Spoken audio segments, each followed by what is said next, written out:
안녕하십니까 성도 여러분, 교과 해설 방송을 진행하도록 하겠습니다. 오늘은 제10과 선교사 빌립.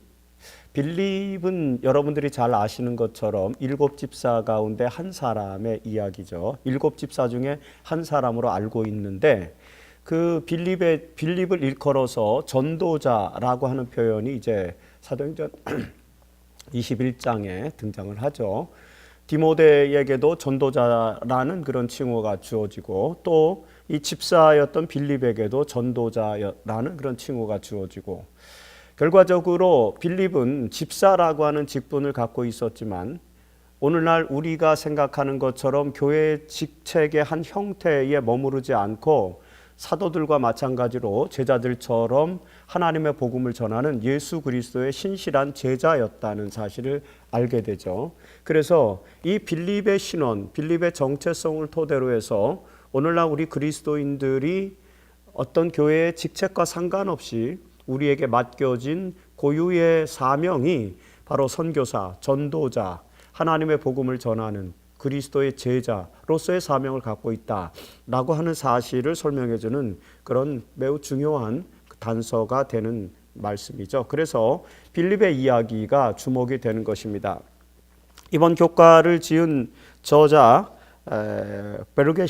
베르게산츠가 바로 그런 부분에 주목해서 많은 성경의 선교와 관련된 에피소드들이 등장함에도 불구하고 빌립을 특별히 이 10과에서 제시한 이유는 바로 그런 의미를 우리에게 설명해 주기 위함이다라는 것을 생각해 볼 수 있습니다.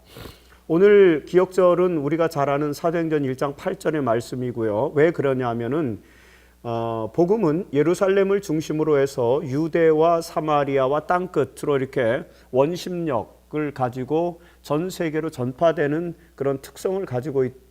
그것이 성령이 하시는 역할이다라는 말씀을 주시는데, 바로 기독교 역사에서 예루살렘을 넘어서 온 유대를 넘어서 사마리아로 본격적으로 선교를 진행하는 그런 역사가 빌립의 역사 속에서 등장하기 때문에 이 말씀이 기억절로 들어온 것입니다. 오늘 교과의 총 목표는 빌립의 선교 사역에서 나타난 역사적 의의를 이해한다라고 하는 것입니다. 그래서 빌립의 이야기가 사도행전에 사실 여러분 7집사 가운데 두 명의 집사들의 에피소드만이 성경에 등장하죠. 하나는 여러분 잘 아시는 이제 스테반의 이야기가 등장을 합니다. 그것으로 인해서 기독교의 세계적 확산이 시작되었기 때문에.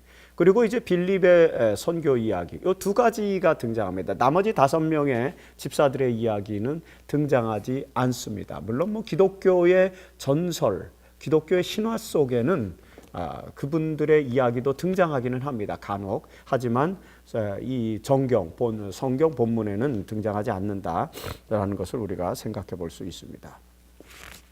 자, 오늘 교과의 이제 첫 번째 소재로 우리가 생각해 볼 것은 이제 이 빌립은 어떤 인물이었나라고 하는 것입니다. 전도자 빌립은 어떤 인물이었나.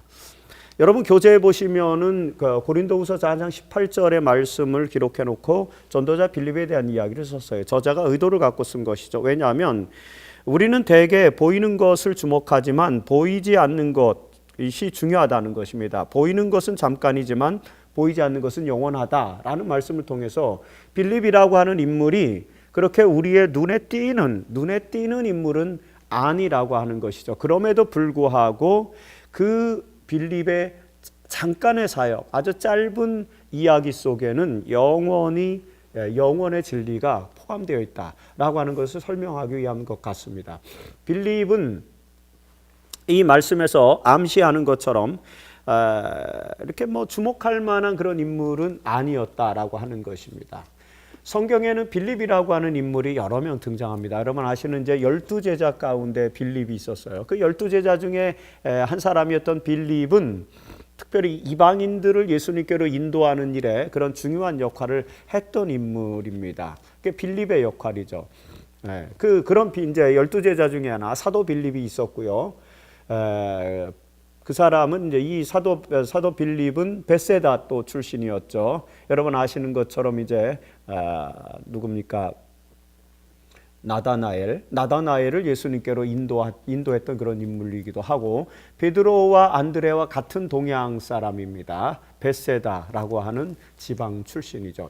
그 빌립이 있어요. 그 다음에 이제 그 헤롯 왕의 가계에 두 명의 빌립이 있었는데, 그 중에서도 이제 헤롯 빌립이 있습니다. 헤롯 안티파스의 이복형이고 살로메를 아내로 두었던 이 헤롯 빌립. 헤롯가의 그 인물들 중에서는 가장 건전하게 그 통치를 잘했던 인물, 가장 칭찬받는 인물이 바로 헤롯 빌립입니다. 헤롯 빌립. 이 헤롯 빌립이라고 하는 사람이 있습니다. 여러분, 우리가 이제 사복음서에 등장하는 헤롯이 BC 4년에 죽고 난 이후에, 그 이후에 예수님의 생애 속에서 등장하는 헤롯, 침례 요한을 목 잘라 죽인 헤롯, 그 헤롯은 바로 이 헤롯 빌립의 이복 동생이었던 헤롯 안티파스였죠. 헤롯 안티파스는 잔인하기로 그렇게 유명한 인물입니다. 반면에 그의 이복형이었던 헤롯 빌립은 사실은 헤롯 왕의 정통 자녀였어요. 정통 자녀였는데 그는 나름대로 칭송을 받는 그런 왕으로서 활동하였다. 이제 드라고닛이라든지 이런 그 지방의 분봉왕으로 활동했던 그런 인물입니다. 그런 사람이 있었고, 그 다음에 또 다른 빌립이 있었어요. 오늘 우리가 살펴볼 인물은 이제 전도자 빌립이죠. 빌립 집사인 것입니다. 빌립이 등장하게 되는 역사는 여러분들 이제 사도행전에 보시면 나오지 않습니까? 이게 그 사도들이 복음을 전파하는 과정 속에서 이제 3,000명, 5,000명 많은 이제 회심자들이 등장하게 되는데, 그 당시 유대 사회는 이제 그 이방 헬라 문명권에 이렇게 개방되어 있던 사회였기 때문에 헬라인들이 굉장히 많았습니다. 헬라적 그런 에스닉스, 민족성을 가지고 있으면서 유대인으로 개종한 사람도 많았고, 헬라파 유대인들, 이런 사람들이 굉장히 많았거든요. 특별히 이제 예수 그리스도의 제자들이, 사도들이 복음을 전할 때 그리스도의 기별을 들은 사람들 중에 바로 그 헬라파 유대인들이 많이 들어왔습니다. 유입됐어요. 그러다 보니까 교인 수가 늘어나고, 그 교인들을 조직적으로 케어해야 하는데 아무래도 12명의 제자들로서는 그 일을 다 할 수가 없었던 것이죠. 그래서 제자들이 말씀을 전하는 일에 집중하고, 그 다음에 이 구제하는 일, 복지를 베푸는 일, 특히 이제 과부를 구제하거나 고아를 구제하고 이런 교회에서 복지 사역, 구제 사역을 하는 일을 위해서 특별한 직책을 이제 필요로 준비하게 된 것입니다. 그렇게 해서 이제 만들어진 게 집사죠. 집사로 빌립이 그 집사를 선정하는 과정 속에서 7명의 집사 가운데 한 사람으로 등장하는 것이 이제 빌립입니다. 사도행전에 나오는 이야기들을 저희가 보면은 이 빌립 집사의 이력은 이제 집사로 선정이 초기에, 기독교 역사 초기에 집사로 선정이 되었고요. 그 다음에 스테반의 순교 이후에 그 제자들을 제외한 12사도들을 제외한 나머지 그리스도인들이 이제 소아시아 지방과 알렉산드리아, 이집트 지방으로 전부 흩어졌을 때, 뿔뿔이 흩어졌을 때에 그 영향으로 이제 사마리아에 가서 선교를 하는 그런 이야기가 등장을 합니다. 그리고 사마리아 선교 이후에 이제 가사 지방으로 하나님의 인도하심을 받죠. 성령의 인도하심을 받아서 가사 지방으로 가서 마침 그 가사 지방에서 에티오피아로 내려가는 환관을 이제 전도하는 그런 이야기가 등장을 하게 됩니다. 그리고 이제 아소도에서 복음을 전한 다음에 가이사랴로 돌아왔다. 사도행전은 그렇게 이야기하는데, 그 이후에 기독교 역사를 주로 보면 이제 12제자 그리고 그런 그리스도인들의 활동들, 이렇게 빌립 집사의 활동들이 쭉 등장을 하게 됩니다. 빌립 집사의 가족 사항은 이제 어떻게 되는가? 여기 시리아 선교를 하고 히에라폴리스에서 죽은 이 빌립은 사도 빌립입니다. 집사 빌립이 아니라 사도 빌립의 역사는 이제 시리아까지 이렇게 확대되는 그런 이제 전승을 저희들이 가지고 있습니다. 빌립 집사의 가족상은 어떻게 되는지를 성경 텍스트를 토대로 해서 살펴보면은 사도행전 21장 9절에 보면은 네 딸이 있었다라고 이렇게 표현하고 있습니다. 나중에 또 이 내용이 나오니까 그 네 딸이 있었는데, 네 딸이 있었다는 것은 이제 아내가 있었다는 이야기도 되겠죠. 근데 네 딸이 신실한 그리스도인으로서 처녀로서 예언하는 자라고 이렇게 묘사가 되어 있습니다. 빌립 집사의 집은 가이사랴에 있었다라고 사도행전 21장 9절에도 이야기하고 있죠. 또 거기에서 그래서 바울이 안티오크에서 예루살렘으로 올 때 그 지중해 연안을 따라서 내려오면서 바로 이 가이사랴에 와서 빌립 집사의 집에 거주하는 이야기가 이제 나옵니다. 나중에 우리가 목요일 소재에서 다루게 됩니다. 하지만 이런 간단한 에피소드는 있지만 사실 빌립을 이해할 수 있는 내용이 많지는 않아요. 그래서 좀 모호하죠. 이렇게 빌립 집사의 모호한 생애가 우리에게 주는 교훈을 이 교과의 저자는 우리에게 설명을 해줍니다. 이렇게 보이는 것은 잠깐이지만 보이지 않는 것은 영원하다라는 그런 말씀을 통해서 교훈을 우리에게 알려주는데 이런 것입니다.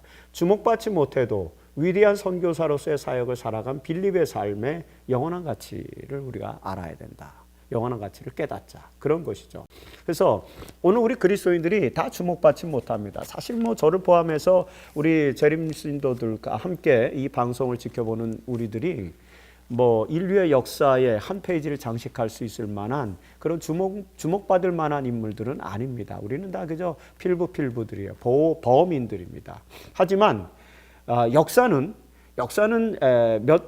몇 퍼센트의 엘리트가 이끌어가는 것 같지만 사실 그 몇 퍼센트의 엘리트가 역사를 이끌어갈 때에 그 역사의 현장에서 역사의 줄기에서 도도하게 흘러가는 그런 필부들이 없으면 역사는 이루어질 수 없는 것이죠. 바로 우리는 주목받지 못한 삶을 살지 모릅니다. 그럼에도 불구하고 영원한 가치를 가지고 살아가는 삶이다. 하나님의 뜻을, 하나님의 구원 사역을 우리의 마음속에 품고 그 사역을 함께 추진하는 한 우리의 삶의 가치는 영원하다라는 것을 우리에게 알려줍니다. 사도행전 106페이지에서 화이트는 7 집사 가운데 한 사람인 빌립도 예루살렘에서 쫓겨난 사람들 중에 하나였다. 빌립이 사마리아 성에 내려가 그리스도를 백성에게 전파하니 무리가 빌립의 말도 듣고 행하는 표적도 보고 일심으로 그의 말하는 것을 좇더라. 많은 사람에게 붙었던 더러운 귀신들이 나가고 또 많은 중풍병자와 안진뱅이가 나으니 그 성에 큰 기쁨이 있더라. 사마리아 성에 큰 기쁨을 가져다는 빌립의 사역, 빌립 집사의 사역. 오늘 우리들의 사역이 되었으면 좋겠습니다. 우리도 빌립 집사처럼 주목받지 못하는 사람일지라도 신실하게 하나님의 능력을 가지고 하나님의 사역을 위해서 나아간다면 충분히 전도자로서의, 선교사로서의 그런 직분을 수행할 수 있다라는 생각을 해볼 수 있겠습니다. 빌립이라는 이름의 뜻과 의미가 뭐예요? 사실 빌립이라는 이름은 이제 헬라적 이름인데 호울스이죠. 말을 사랑하는 자, 이제 그런 뜻을 가지고 있다 그래요. 그래서 특별한 의미는 없습니다. 네. 두 번째 소재에서 월요일 소지 이제 우리가 공부할 것 이것입니다. 집사의 직분이 만들어지게 된 계기가 무엇인가? 여기 사도행전 6장에서 이제 이 이야기가 나오죠. 2절에 우리가 하나님의 말씀을 제쳐놓고 접대를 일삼는 것이 마땅하지 아니하니 베드로와 12 사도들이 한 말입니다. 너무 할 일이 많았죠. 그래서 직책을 나눠야 됐어요. 이제 역할을 나눠야 됐죠. 그래서 하나님의 사역을 위해서 또 다른 직책이 필요로 했던 것입니다. 오늘날 많은 사람들은 사도, 그 다음에 무슨 목사, 감독, 장로, 집사 이런 것들이 어떤 하이라키, 서열이 있다고 생각을 해요. 그런데 기독교 역사에서는 사실은 그런 서열이 있지 않습니다. 사도들이 사도로서 자신들의 역할을 하다가 또 다른 복음사역, 똑같은 복음사역을 위한 다른 역할이 필요로 됐어요. 그래서 그 역할을 수행하기 위한 또 다른 그룹, 또 다른 직책이 필요해서 이제 집사제도를 만들게 된 것입니다. 자, 이 집사제도가 등장하게 된 이유는 뭐냐면은 예루살렘 교회에 어떤 갈등 요소가 발생했기 때문인 것입니다. 예루살렘 교회에서 발생한 첫 번째 갈등, 이제 사회가, 소사이어티가 구성되면은 거기에는 반드시 갈등 요소가 있어요. 사실 커뮤니티에도 갈등 요소가 있죠. 가정 안에도 자녀와 부모 간의 갈등, 그 다음에 자녀들끼리도 형제나 자매 간의 갈등, 이런 이제 갈등적 요인들이 있습니다. 사람이 사는 공간 속에서는 다 갈등의 요인이 있죠. 그 갈등의 요인들을 얼마나 지혜롭게 조화롭게 해결해 가느냐가 이제 지혜고 지식이고, 거기서 이제 그 행복의 조건, 합리적인 사회, 올바른 사회의 조건, 이런 것들이 형성이 되는 것입니다. 그래서 어떻게 보면은 철학이나 이 신학의 기초는 뭐냐면은 그 관계의 조화를 어떻게 찾아가느냐라고 하는 것이라고 볼 수 있습니다. 예루살렘 교회가 하나님의 성령이 충만한 교회였고, 탁월한 능력을 가지고 하나님의 복음을, 하나님 나라를 확장하는 엄청난, 정말 하나님의 교회로서 칭송받을 만한 에베소 교회죠. 책망이 없는 교회입니다. 이렇게 책망이 없고 칭송받을 만한 교회였을지라도 여전히 그 교회 안에는 갈등 요소가 있었다라고 하는 것이죠. 특별히 이제 우리가 잘 아는 대로 사회적 계층 간의 대립이 있었습니다. 히브리파와 헬라파 사이에 갈등이 있었습니다. 거기서 차별이 발생하는 것입니다. 자꾸 히브리파 사람들이 구제를 더 많이 받고 헬라파 사람들이 구제에서 자꾸 빠지는 것이죠. 이런 것들이 이제 갈등이 되면서 예루살렘 교회의 끈끈한 공동체의 어떤 이제 균열이 생기게 되는 것입니다. 이런 갈등이 발생한 요인이 무엇이었는지 우리가 생각해 봐야 되는데, 바로 제자들은 그 요인을 이렇게 본 것입니다. 왜냐하면 교회의 다양한 사역에 필요한 다양한 직책이 있어야 되는데 그 직책이 없었던 공동체의 구조적인 문제였다라고 보는 것입니다. 많은 사람들이 직책을 가지고 자기의 역할을 가지고 일을 하게 되면은 질서정연하게 체계적으로 모든 일들이 일사불란하게 진행될 거예요. 그래서 헬라파 과부들이 빠지는 것 같은 그런 실수나 그런 구조적인 모순점이 발생하지 않을 것입니다. 이건 오늘 우리 교회에 매우 적절하게 주는 메시지인 것입니다. 우리 교회도 어떤 한 특정한 사람들, 특정한 그룹에 의해서 끌려가는 것이 아니라 모든 사람들이 함께 구조적으로 공동체가 유기적으로 돌아갈 수 있는 그런 시스템이 필요한 것입니다. 그런 것들이 있어야 돼요. 그래서 다양한 사역에 필요한 다양한 직책이 있어요. 제가 직분이라는 말을 굳이 쓰지 않고 직책이라는 말을 계속해서 강조하는 이유를 여러분들 노티스 하셔야 됩니다. 직분은 어떤 신분, 어떤 지위고하를 구분하는 신분을 나타내는 용어로 보통 우리가 쓰여지죠. 그래서 그것이 아니라 그냥 책무입니다. 책임. 그래서 직책이라고 이렇게 표현하는 것입니다. 그런 것이 필요한 것입니다. 이 다양한 직책이 구조적으로 없었기 때문에 공동체 안에 이런 갈등 요소가 발생을 했다. 그래서 사도들은 이 문제를 해결하기 위해서 어떻게 한 것입니까?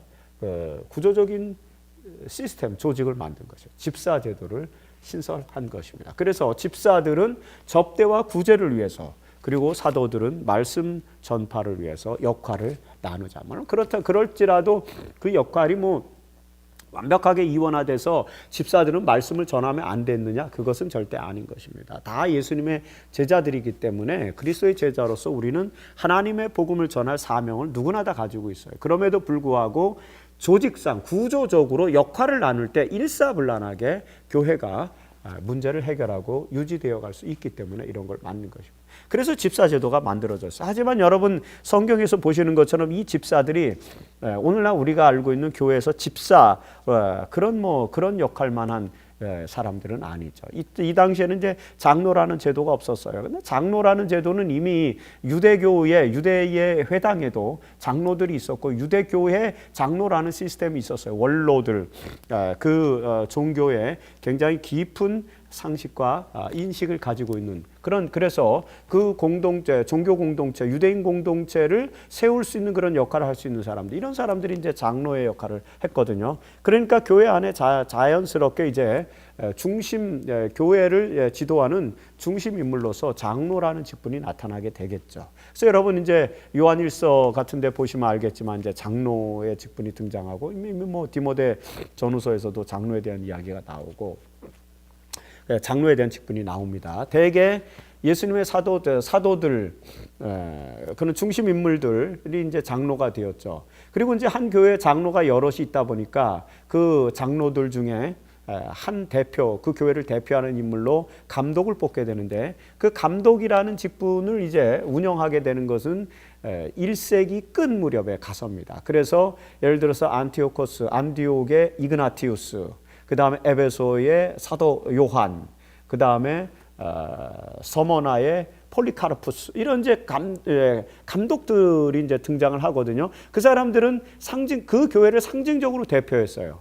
이 감독이 나중에 이제 프로테스탄트로 오면은 이제 목사가 되는 거죠. 캐톨릭에서는 그것을 이제 사제, 특히 이제 감독은 이제 주교, 그리고 이제 장로는 사제, 그리고 집사는 부제, 이런 제도로 만들면서 하이라키를 만든 것은 캐톨릭 제도입니다. 프로테스탄트는 감독이나 장로나 집사가 직책을 통해서 다양한 역할을 수행하는 공동적 그런 존재인 것입니다. 그래서 프로테스탄트의 시대에 와서는 이제 성직 개념이 사라지고 목사, 성경교사, 목사, 교사, 장로, 집사, 이런 이제 직책의 제도로 이렇게 나눠지게 되는 그런 것이죠. 바로 그런 그 프로테스탄트의 정신이 어디서 오냐면은 바로 사도행전 6장에서 집사제도가 신설하는 그런 내용 속에서부터 등장하게 된다. 그래서 오늘날 우리 제7안식일 예수재림교회에 존재하는 교회 교회 제도, 직제, 목사, 장로, 집사, 이 제도는 신분을 구분하는 어떤 이렇게 하이라키, 그 계급 구조가 절대 아닙니다. 프로테스탄트에서는 계급 구조가 없어요. 역할의 분담인 것입니다.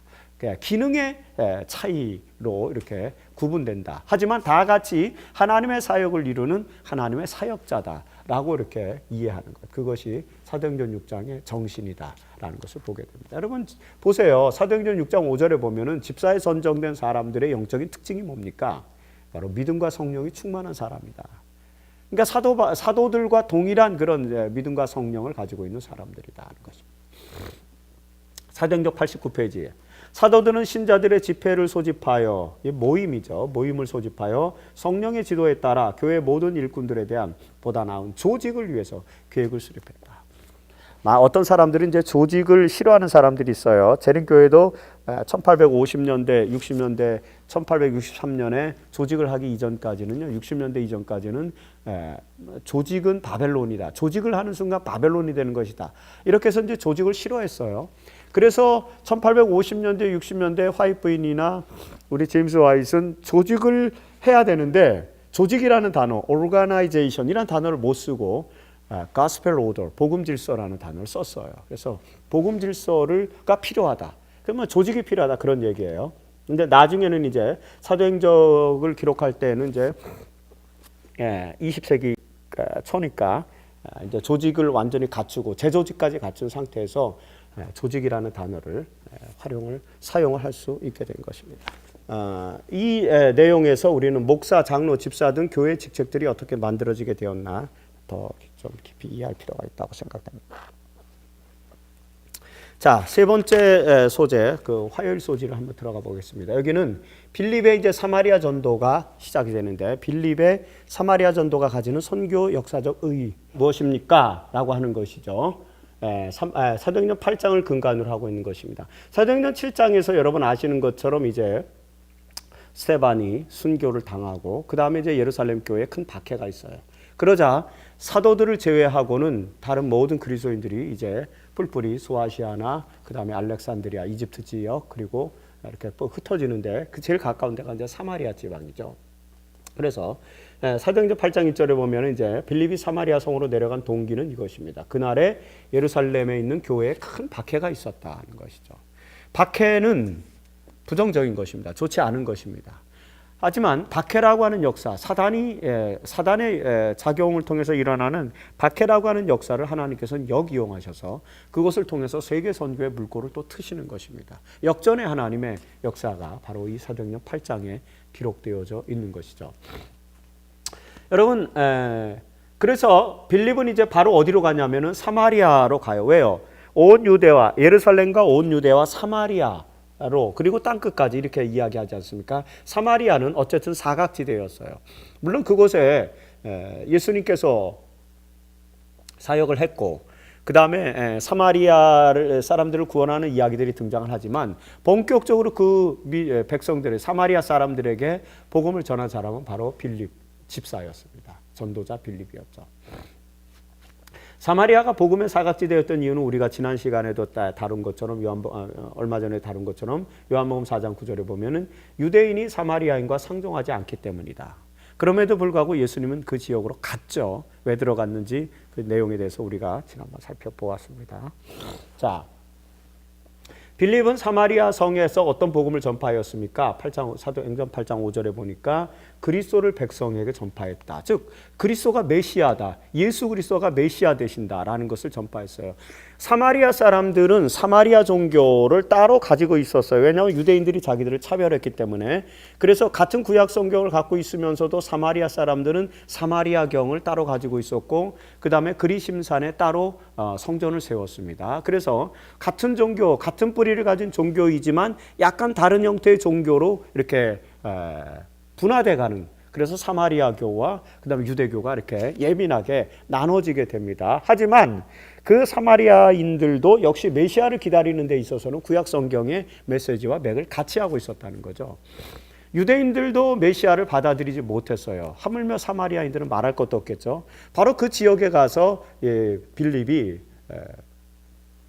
집사가 예수 그리스도, 이 유대 땅에서 나신 예수 그리스도께서 바로 메시아다라고 하는 것을 백성들에게 전파를 하기 시작했습니다. 그래서 많은 사마리아 사람들이 사마리아 성에 기쁨이 가득하더라. 드디어 사마리아 사람들이 메시아를 만난 거죠. 참된 예배가 무엇인지 깨달은 것이죠. 이 경험은 이미 여러분 예수님 당시에 사마리아 여인을 통해서 그 수가라고 하는 마을에 사마리아 사람들이 메시아를 받아들이고 기쁨에 찬 그런 경험을 했던 적이 있었는데, 그것이 좀 더 민족적으로 확대된, 지역적으로 확대된 그런 개념으로 이렇게 볼 수 있습니다. 그래서 메시아가 사마리아도 전파되는 것입니다. 사마리아 선교의 배경은 무엇이었으며 역사적 의의는 무엇이었는가? 이미 예수의 사역에서도 사마리아도 구원받아야 된다는 사역이 수가성에서 나타났었고요.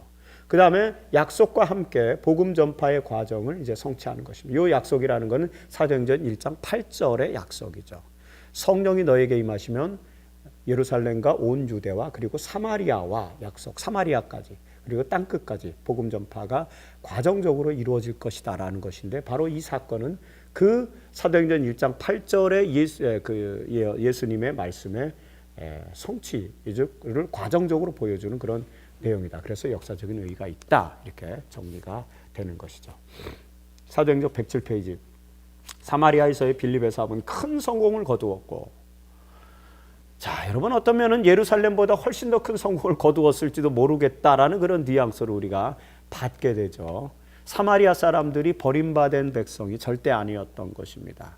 그들은 소외된 백성들이 아니었습니다. 그들은 훨씬 더 열린 마음으로 그리스도의 복음을 받아들였던, 그래서 예루살렘보다 더 폭발적인 선교의 성공이 일어났던 그런 곳이었다라고 생각해 볼 수도 있는 그런 말씀입니다. 이렇게 해서 용기를 얻은 빌립은 도움을 구하려고 예루살렘에 사람을 보내었다. 그래서 사도들이 옵니다. 사도들은 너희가 예루살렘과 온 유대와 사마리아와 땅끝까지 이르러 내 증인이 되리라는 그리스도의 말씀의 뜻을 사마리아에 와서 보고 완전히 이해하게 된 것입니다. 베드로와 그 사도들이 이 빌립의 요청으로 이제 사마리아에 와서 그 사마리아 성에 큰 기쁨과 복음의 소식이 있는 내용들을 목격하게 되면서 하나님의 약속, 예수님의 약속을 더 확실하게 이해하게 되었다라는 것을 기록하고 있습니다.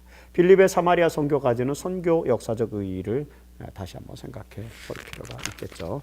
자, 이제 수요일 소지 네 번째 소재로서는 빌립이 사마리아 성에서 복음을 전하고 큰 성공을 거두었는데 바로 성령이 빌립을 이제 데려가시죠. 어디로 가냐면 가사로 데려가셔요. 사마리아에서부터 가사까지는 약 80km, 100km 정도 되는 먼 거리입니다. 가사는 지중해 연안에 있고 그 이스라엘의 가장 남쪽에 위치한 곳입니다. 지중해 해안을 따라서 한참 남쪽으로 내려가서 거기는 이제 이집트로 가는 길, 알렉산드리아로 가는 그 길이죠. 그 해안길을 따라서 약 한 80km 정도를 가서 그 가사로 가게 되는데, 거기로 가게 된 이유가 뭐냐면은 성령이 그를 또 데려가신 것입니다. 여기 보세요. 사도행전 8장 26절에 사마리아 선교가 성공적으로 끝나고 난 다음에 주의 사자가 일어나서 남쪽으로 향하여 가사로 데려가는 길까지 가라고 명령을 주시는 것입니다. 거기에 어떤 목적이 있는 것이죠. 예수님께서 사마리아 성을 지나쳐 가야 하셨던 그 이유, 이런 것과 동일한 것입니다. 하나님께서는 우리 인생의 삶을 어디로 이끄시냐면은 하나님 나라의 확장으로 계속 이끄시는 거죠. 그래서 우리가 어디로 가든지 주의 뜻대로 가리이다라고 이렇게 말할 수 있는 것은 뭐냐면은 그 길 속에서 하나님의 섭리의 역사가 나타나기 때문이라는 것을 성경을 통해서 그리고 우리의 삶을 통해서 확신하기 때문인 것입니다. 그래서 그리스도인들은 어디로 부름을 받든지 주저하지 말고 나아갈 필요성이 있습니다. 그것이 하나님의 뜻이라면 거기에는 절대로 실패는 있지 않고 반드시 목적과 의미가 있다는 사실을 알게 되는 것이죠. 사실은 가사, 빌립 집사가 거기까지 가는 거 좀 내키지 않았을 거예요. 내친 김에 아마 알렉산드리아까지 또 내려갈지도 모르는 그런 상황인데 이 빌립 집사는 가이사랴에 거주하고 있던 사람이었기 때문에 굉장히 부유한 사람이었다고 추측이 됩니다. 왜냐하면 가이사랴는 지중해 연안에 있지만 이제 요빠와 그 하이파 사이에 가이사랴가 있습니다. 거기에는 로마의 군단이 있었던 곳이고 그 다음에 로마의 총독 관저가 있던 곳이에요. 그러니까 굉장히 그 로마의 도시입니다. 가이사랴라는 말 자체가 카이사르라고 하는 이름을 기념해서 지어진 말 아닙니까? 율리우스 카이사르, 율리우스 시저, 이 카이사르의 그 황제의 이름을 딴 것이죠. 기원전 44년에 이제 그 브루투스에게서 암살당해서 죽었던 재정을 꿈꾸고 황제를 꿈꿨던 로마 최고의 영웅이었던 율리우스 카이사르. 그 카이사르 이후에 옥타비아누스도 그렇고 티베리우스도 그렇고 전부 카이사르의 그 가계에서 황제들이 나오지 않습니까? 그러니까 그들은 철저하게 카이사르를 기념하는 일을 좋아했어요. 그래서 가이사랴라는 도시를 만든 것입니다. 그 도시를 만든 것입니다. 북쪽 지방에도 이제 갈릴리 북쪽에도 가이사랴 빌립보 또 만들잖아요. 거기는 가이사랴에 또 빌립보 이렇게 빌립 이름까지 섞은 그런 도시가 있지 않습니까? 그런 가이사랴에 살고 있었던 빌립은 부유한 사람이었다. 그렇기 때문에 가사로 가는 거 쉽지 않았다. 그럼에도 불구하고 주의 사자의 명령을 따라서 가사로 갔습니다.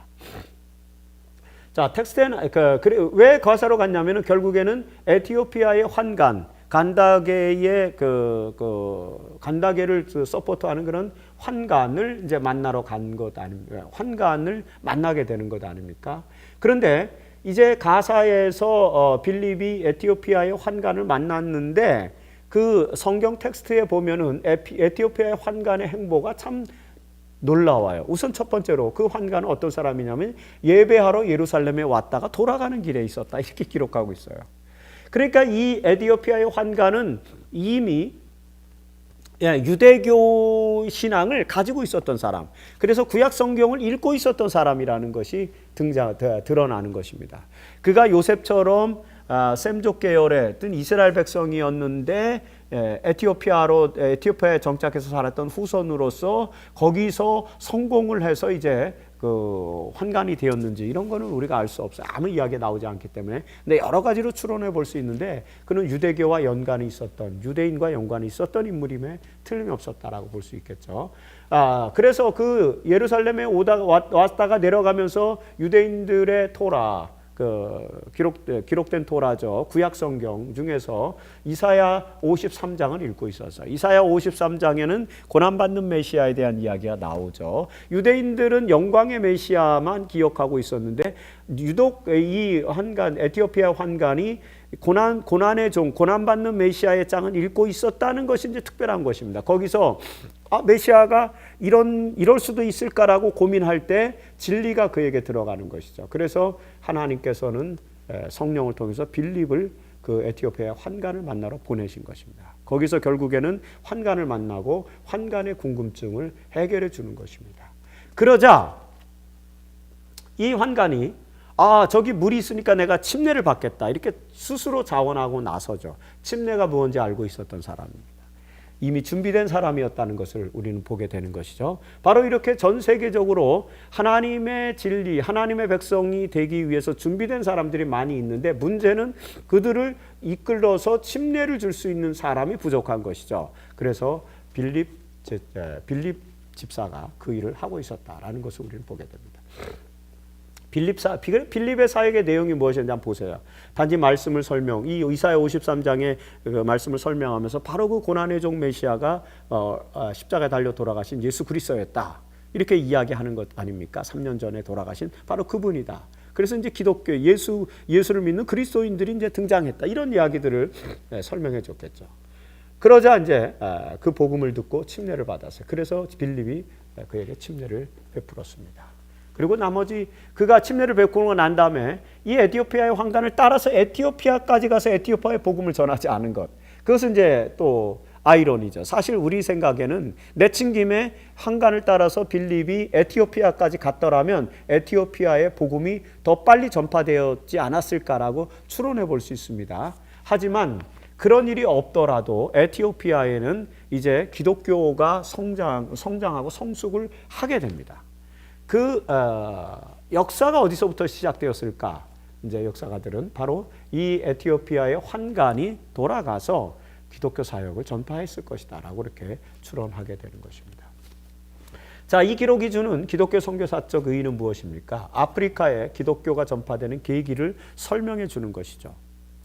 여러분, 이집트와 에티오피아에는 콥틱 교회가 이제 자리를 잡고 있었는데 초기 기독교회는 초기 교회의 순수성을 유지하던 상태에서 이제 AD 500년경에 로마 캐톨릭으로 발전해가는 과정 속에서 전부 캐톨릭화합니다. 그런데 로마 캐톨릭이 발전되기 이전에 2세기, 3세기, 4세기경에 유럽 지역에 이 초창기 사도들에 의해서 복음 전파된 그런 초창기 교회들이 남아 있었습니다. 그 대표적인 교회가 영국의 켈틱 처치고 그 다음에 이집트와 에티오피아의 콥틱 처치입니다. 그런데 영국의 켈틱 처치는 이제 6세기 중반에 그레고리우스 1세가 로마 교황이 되면서 그레고리우스 1세가 아우구스티누스라고 하는 선교사를 베네딕투스 수도의 선교사를 이제 영국으로 잉글랜드로 파병을 합니다. 그래서 캔터베리라고 하는 곳에서 켄 왕을 개종시키고 그러면서 이제 잉글랜드 지방을 기독교로 로마 캐톨릭으로 이제 만드는 작업을 해요. 그래서 그 이전에 성 패트릭이라든지 콜룸바라든지 이런 그런 아주 훌륭한 초기 기독교의 사역자들이 있었어요. 수도원을 만들고 기독교 전통을 유지하는 그런 사역자들이 있었는데 그런 이제 켈트 교회, 켈틱 처치들이 로마 캐톨릭화됩니다. 6세기 이후에. 그래서 이제 켈틱 전통은 사라져버려요. 하지만 이집트와 에티오피아의 콥틱 교회는 계속해서 남아 있습니다. 그 이유는 뭐냐면은 나중에 이제 7세기에 그 이전에 이제 로마 캐톨릭이 이 아프리카 지역까지는 신경을 많이 쓰지 못했고 그 다음에 7세기 이후에는 이슬람이 이 지역을 정복함으로 말미암아 로마 캐톨릭으로부터의 영향을 로마 제국으로부터의 영향을 거의 받지 않았어요. 그래서 콥틱 처치는 여전히 지금도 초기 교회의 신앙적 전통을 많이 유지하고 있다는 그런 사실을 우리가 알게 되는데 바로 그런 역사가 이 에티오피아의 환관을 선교하는 내용을 통해서 나타나게 된다는 것입니다. 빌립과 에티오피아인의 경험에 주께서 당신의 백성들에게 요구하시는 사업이 나타나고 있다. 에티오피아인은 빌립과 같은 선교사들, 하나님의 음성을 듣고 그분께서 보내는 곳으로 가는 선교사들을 필요로 하는 하나의 큰 계층을 대표한다. 하나님에 대한 지식을 갖고 있는 남녀들은 이런 영혼들에게 말씀을 설명해 줄 필요가 있다. 오늘 우리들에게도 그런 계층을 만나야 하는 그런 사명이 남아있지 않는가라고 생각해 볼 수 있습니다. 에티오피아의 콥틱 교회의 역사를 좀 더 생각해 보면 좋겠습니다. 자, 이제 목요일 소지 다섯 번째 소재는 빌립이 위대한 선교사로서의 삶을 살았던 이유, 삶을 살았던 것을 어떻게 증명할 수 있을까 이런 내용들인데 그가 이제 그런 삶을 살 수 있었던 이유는 사도행전 8장 39절에 나타나는 것처럼 주의 영이 빌립을 이끌어간 자죠. 성령의 역사 속에서 성령의 지배를 받은 사람이었다라는 것을 통해서 알 수 있겠죠. 그래서 성령의 지배하에서 살았던 이 빌립 집사는 철저하게 선교사로서의 삶을 살게 되는 것입니다. 그래서 이제 이 보면은 사도행전 8장 40절에 가사에서 에티오피아의 그 환관을 이제 개종시키고 그에게 복음을 전한 다음에 아소도라고 하는 지방, 그 근방에 있는 아소도에 나타나서 복음을 전합니다. 그리고 이제 복음을 전한 다음에 가이사랴로 돌아오죠. 자기 집으로 돌아오게 되는 것입니다. 빌립에게 가이사랴는 어떤 곳입니까? 아까 말씀드린 것처럼 자기의 집이 있는 곳입니다. 왜냐하면 사도행전 21장 8절에 보면은 사도 바울이 가이사랴에 이르러 이제 사도 바울이 마지막 여정입니다. 예루살렘에 와서 이제 체포가 돼서 가이사랴 감옥에 한 2년 동안 있다가 이제 로마로 가게 압송되게 되는 그런 이제 역사. 그 마지막 여정 속에서 안디옥에서 예루살렘으로 오는 길에 가이사랴를 들리는데 거기에서 전도자 빌립의 집에 들어가서 머문다는 기록이 나옵니다. 우선 이 기록 속에 빌립을 빌립 집사로 소개하지 않고 전도자로 소개하고 있다는 것이 특징적이고요. 전도자 빌립의 집이 가이사랴에 있었다는 것이 또 하나의 특징입니다. 그리고 또 세 번째 특징은 뭐냐면은 사도행전 21장 9절에 전도자 빌립의 집에 가보니까 딸이 4명이 있었는데 그들이 다 처녀로 예언하는 자라 하나님의 신실한 성령의 영감받은 딸들이 있었다는 사실을 설명합니다. 이런 것들을 통해서 볼 때 빌립은 정말 위대한 선교사였다. 가정을 포함해서 많은 지방에서 사마리아, 가사, 아소도 이런 지역에서도 활발하게 하나님의 복음을 전한 그런 신실한 하나님의 선교사였다는 사실을 우리에게 알려주게 되는 것입니다. 그래서 빌립이 전도자란 칭호를 받은 것의 의미는 바로 그런 내용이다라고 하는 것입니다. 여기 이 내용은 빌립 집사가 아니라 사도 빌립에 대한 이야기니까 여기서 스킵하시면 되겠습니다. 사도행적 397페이지. 서남쪽으로 여행을 계속한 여행자들은 가이사랴에 도착하여 7 집사 중 하나인 전도자 빌립의 집에 들어가서 유하였다. 거기서 바울은 평화스럽고 행복한 몇 날을 보내었는데 이것이 그가 오랫동안 누리기를 바란 완전한 자유의 마지막이었다. 빌립 집사는 바울의 마지막 여정을 또 평화스럽고 행복하게 만들어준 그런 인물이기도 했다는 그런 내용도 우리에게 알려주는 것입니다. 자, 오늘 이제 선교사 빌립에 대한 교과를 마치면서 금요일에 더 깊은 연구를 위해서 사도행전에 나오는 말씀을 같이 좀 살펴보도록 하겠습니다. 예루살렘 박해가 결국에는 기독교 선교에 영향을 주었다. 그런 말씀인 것이죠. 핍박 때문에 흩어졌을 때 그들은 선교적 정신으로 충만하여 나아갔다. 여러분, 핍박으로 흩어졌는데 오히려 선교적 정신으로 충만했다. 이것은 성령의 역사였다는 것이죠. 여러분, 부정적인 역사, 부정적인 체험, 박해와 같은 그런 절망적인 체험 속에서 긍정적 정신을 충만한 정신을 갖기는 쉽지 않습니다. 그럼에도 불구하고 핍박이 있고 스데반이 순교당했는데도 불구하고 이 예수님의 제자들이 선교적 정신으로 충만하여 나아갔던 이유는 성령의 능력, 성령의 역할이었다라고 이렇게 볼 수 있는 것입니다. 그들은 그들의 사명의 책임을 깨달았다. 사명에 대한 확실한 인식을 가졌던 것이죠. 그들은 굶주린 세상을 위한 생명의 떡을 받았음과 그 떡을 필요로 한 모든 사람들에게 떼어주도록 그리스도의 사랑이 강건하심을 알았다. 그분의 제자들이 예루살렘에서 쫓겨났을 때 어떤 이들은 사마리아에서 안전한 피난처를 발견하였다. 사마리아 사람들은 이 복음의 사신들을 환영하였고 유대인 개심자들은 한때 철천지 원수였던 사람들 중에서 귀중한 수확을 거두었다. 역지사지죠. 역사는 이렇게 풀려가는 것입니다. 그래서 오늘날 빌립이 왜 선교사가 되었는지, 전도자가 되었는지 그 내용들을 깊이 이해하면서 오늘 우리는 어떻게 선교사로서의, 전도자로서의 삶을 살아갈지에 대해서 정리해 볼 필요성이 있다라고 내용을 다 요약해 볼 수 있습니다. 자, 이제 토의할 주제 2가지 제시해 드리고 마치겠습니다. 첫 번째는 초기 기독교회에서 사도와 집사 등 교회 직책이 조직되는 배경을 논의하고 교회에서 필요한 직책들의 역할과 의미에 대해서 한번 논의해 보셨으면 좋겠다 제안 드리고요. 두 번째, 선교사로서 빌립의 생애를 정리해 보면서 그의 선교사적 삶을 오늘 우리의 삶에 적용할 수 있는 내용들 깊이 한번 논의해 보셨으면 좋겠다라고 생각을 해봅니다. 모쪼록 이 선교사 빌립 이 10장의 교과 공부를 통해서 우리 성도님들이 더 신앙적으로 발전하고 성숙되고 하나님의 제자들로서, 그리스도의 제자들로서 하나님의 사역을 감당하는 그런 선교사로서, 전도자로서 살아가는 삶을 살게 되기를 간절히 바라면서 오늘 해설 방송을 마치겠습니다. 감사합니다.